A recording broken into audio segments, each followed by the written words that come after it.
Assalamualaikum warahmatullahi wabarakatuh. Baiklah, saya Ilma Chandri Yustika, NIM 8.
Baiklah, saya akan melanjutkan penjelasan dari teman saya mengenai teknik penyelesaian. Saya akan menjelaskan tentang kriteria Laplace atau kriteria equal likelihood.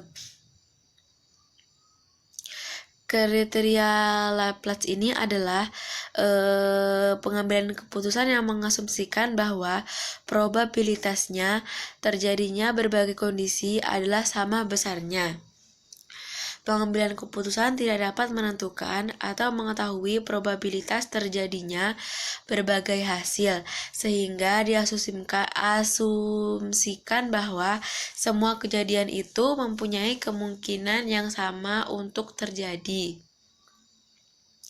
Jadi, contohnya misal, dalam suatu kasus pemerintahan nih, ingin mengembangkan objek wisata yang optimal. Misal desa 1, desa 2, desa 3, dan desa 4 dengan 4 kriteria.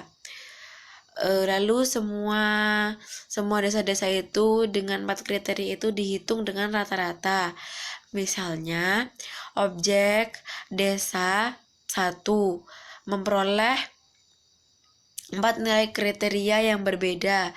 Kriteria 1 dengan nilai 5, kriteria yang kedua dengan nilai yang 10, kriteria ketiga dengan nilai 25, dan kriteria yang ketiga dengan nilai yang keempat dengan nilai 50.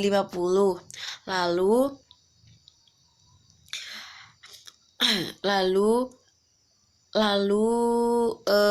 dibagi 4 untuk mendapatkan rata-ratanya. Nah, setelah didapat rata-ratanya itu kan didapatlah 22,5. Lalu semua desa yang D2, yang desa 2, desa 3, dan desa 4 juga dihitung seperti itu. Jika sudah diperoleh nilai rata-ratanya, lalu dipilih kriteria yang paling besar, dan kriteria yang paling besar itulah yang nantinya akan dikembangkan oleh pemerintah karena pasti akan berpotensi menarik pengunjung yang sebanyak-banyaknya. Yang kedua itu ada kriteria realisme atau kriteria Hurwitz. Kriteria Hurwitz adalah kriteria antara maksimal dan maksimum. Kriteria ini mempunyai kelebihan yang lebih dibandingkan dengan kriteria lain. kriteria ini kelebihannya yaitu adalah bahwa kriteria ini dapat digunakan mulai dari pengambilan keputusan yang sifatnya pesimis dalam menghadapi ketidakpastian. Dan yang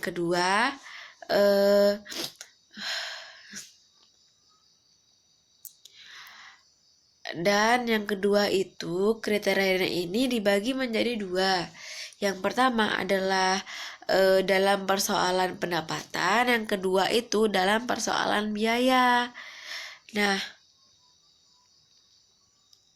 kriterialisme hasil keputusannya itu dikalikan dengan koefisien optimis, yaitu alfa dalam kurung 0 kurang dari A kurang dari 1. Maksudnya itu adalah nilai alfa itu 0, nilai 0 yang kurang dari nilai aslinya dan kurang dari 1.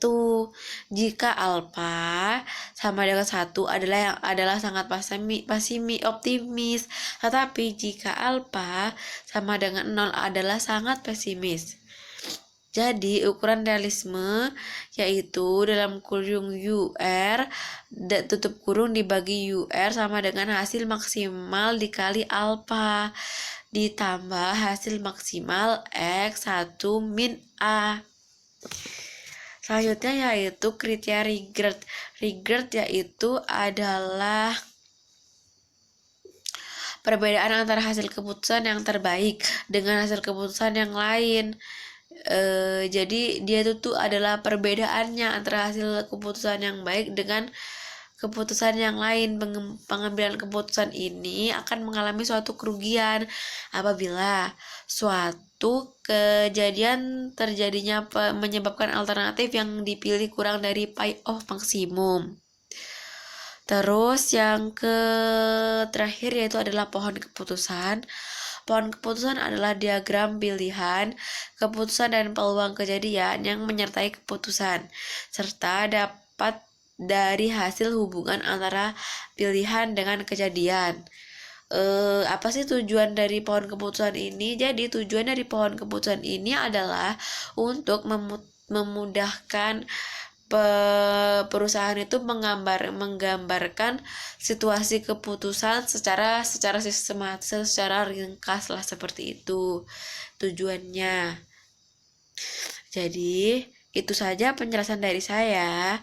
Apabila ada kesalahan, saya mohon maaf, dan kepada Allah saya mohon ampun. Terima kasih. Wabillahi taufiq wal hidayah. Wassalamualaikum warahmatullahi wabarakatuh.